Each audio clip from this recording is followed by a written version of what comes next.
Dans cette vidéo, je t'explique ce qu'est la révélation d'intérieur en 3 étapes et c'est tout de suite après ceci.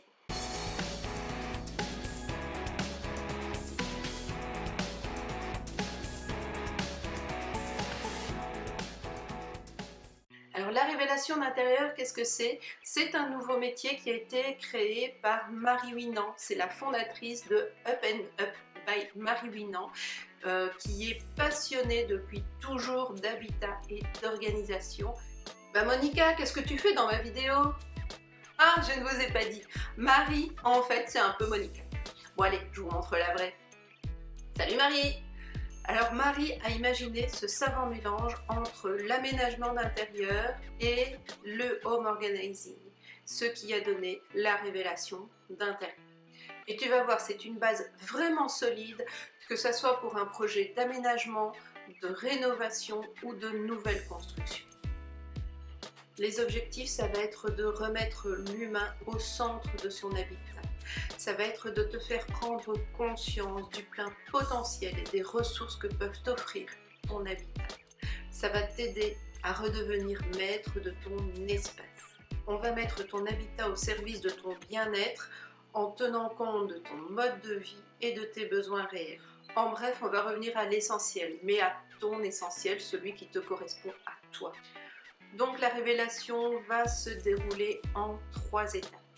La première étape va être l'observation.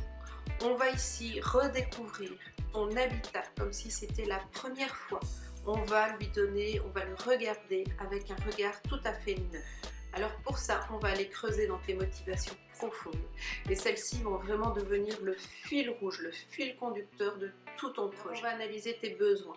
D'abord les besoins indispensables. Qu'est-ce qui fonctionne pour toi ici et maintenant, même si tu as un nouveau projet de vie ailleurs. Ensuite, on a les besoins inutiles. Qu'est-ce qui ne fonctionne pas pour toi? Bah, tant qu'à faire, on va éliminer ceux qui ne fonctionnent pas. Ce sera déjà ça de prix. Ensuite, il y a les manques. Qu'est-ce qu'il te manque réellement dans ton habitation maintenant? On va ajouter ceci dans ton nouveau projet. Et puis ensuite, il y a tes rêves. On a tous des rêves, on a tous des envies. Et tant qu'à faire, si la révélation d'intérieur peut faire en sorte qu'un jour tu puisses réaliser tes rêves, alors c'est encore plus magique. Alors on va bien entendu tenir compte aussi de ton budget.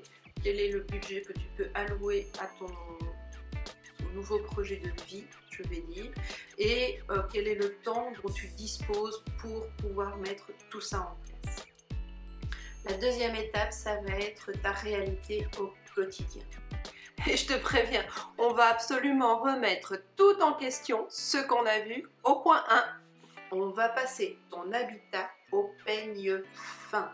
On va le retourner dans tous les sens. On va aller analyser chaque pièce. Qu'est-ce qui se passe dans chaque pièce? Quelles sont les pièces qui sont vivantes, celles qui ont le plus de fonction? Quelles sont les pièces qui sont, on va dire, mortes, qui n'ont pas de fonction et qui deviennent bien souvent des pièces à bazar? Okay. N'oublie pas que tu n'en as pas au moins une dans ton habitation. On va aussi analyser tes mouvements naturels. Qu'est-ce que tu fais, comment tu fonctionnes dans ton habitation chaque jour. Et ici, l'objectif va être de limiter les déplacements et d'éviter également le yo-yo mental. Alors, on va également faire la chasse aux envahisseurs. Mais qui sont ces envahisseurs? Premier envahisseur, il y a le linge. Deuxième envahisseur, les papiers. 3. Les jeux et les jouets. Si vous avez des enfants, il y en a certainement d'étalés un peu partout dans votre habitation. Le point 4, l'alimentation. Ce n'est pas forcément chez tout le monde, mais chez pas mal de gens en tout cas, il y a des stocks d'alimentation et de boissons un peu partout dans la maison. Et là, je t'assure, tu vas vraiment être surpris du résultat. Alors pour le point 3, ça va être de réinventer tes espaces de vie. Alors avec tout ce qu'on vient de découvrir, on va commencer à réinventer, réorganiser tes espaces pour que tout ceci devienne fluide, pour que ton organisation devienne harmonieuse au quotidien, que tous tes gestes deviennent faciles au quotidien. Alors pas de panique, on va vraiment réorganiser, repenser ton organisation et ton habitat, mais en tenant compte de ce qui existe et de ce que tu désires réellement garder.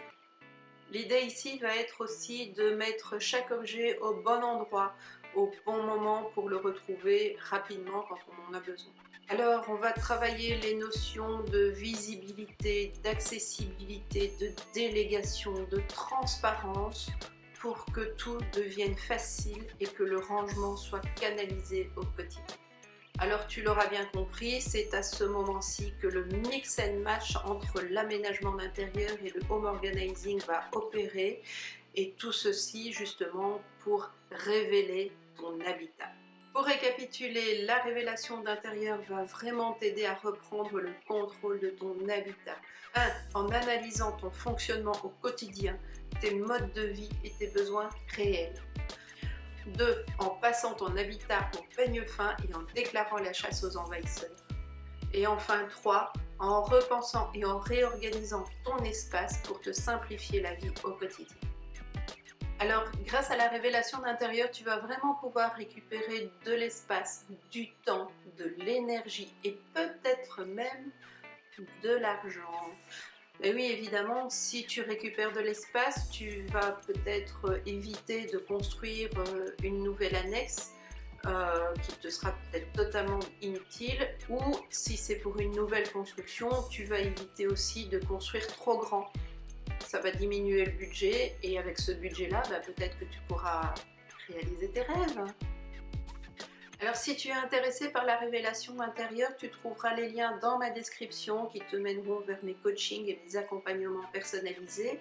Et si le métier de révélatrice d'intérieur te séduit, je te mets également le lien vers le site de Marie Winant, Up and Up by Marie Winant, qui se fera mais vraiment une immense joie de partager avec toi tout ce qu'elle peut t'apporter à travers ce nouveau métier qui est vraiment une révélation, vraiment. Alors merci d'avoir regardé cette vidéo. Si elle t'a plu, laisse-moi un petit pouce bleu. N'oublie pas de t'abonner si ce n'est pas encore fait. Et tu peux aussi me laisser un petit commentaire, ça me fait vraiment toujours plaisir de vous lire. N'hésite pas aussi à partager si tu vois que cette vidéo pourrait aider quelqu'un de ton entourage. En attendant la prochaine vidéo, je vous dis à très vite et à ciao ciao!